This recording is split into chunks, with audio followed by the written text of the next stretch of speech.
We, the two of us, the double dragons, if you will, are covering by doing some not Bond movies.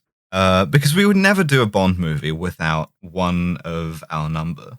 Mm. And so instead, what we're doing is Planes 2. Yep. I'm so sorry.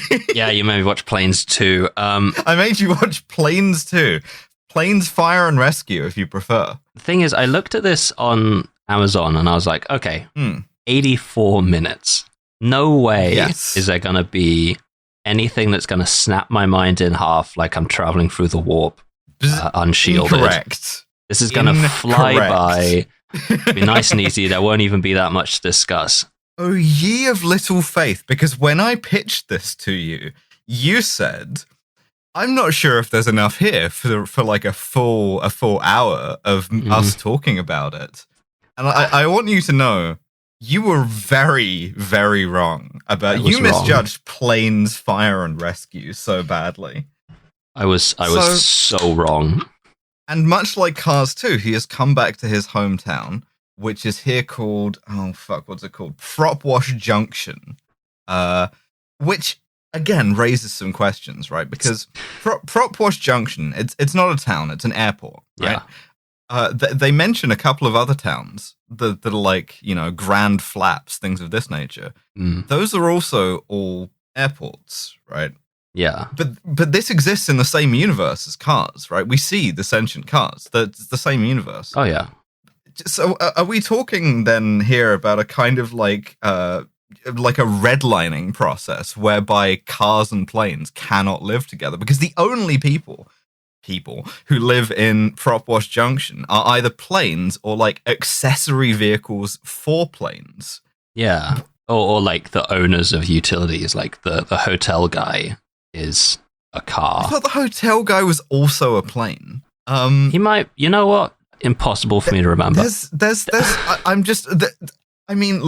We got 3 minutes into this movie, and I wrote down a big question about like, does this imply the existence of like racial segregation in the Cars universe between planes and cars? Because they don't really seem to interact, and they certainly don't like live together. It's just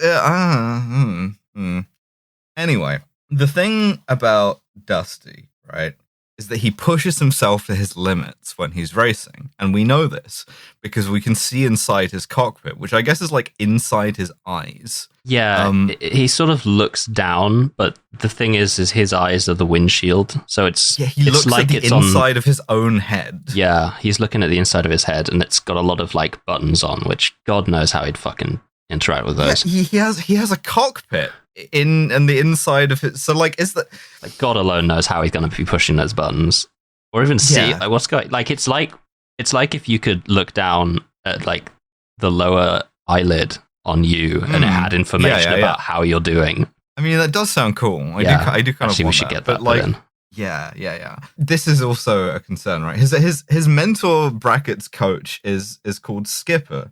And he's a Chance Vought Corsair, marked up in the... Shut up, I have autism. Marked up in the livery of... Shit. VF-17, Jolly Rogers, the sort of notorious US Navy fighter squadron. Anyway, the point is that means that World War II existed in the Cars universe. That means that he killed Japanese planes in the Pacific, kamikaze planes, like sentient planes, flew into sentient ships for the Emperor brackets plane. Oh, we don't even need to go into that much detail. Like in the previous Planes movie, it's explicitly stated that World War II happened. Mm-hmm, absolutely, which means that there was a plane brackets sentient called Enola Gay and another plane brackets sentient called Boxcar, who dropped nuclear weapons. We did this last time. Okay. We're not going to do the history thing. We've done this. Okay, fine. But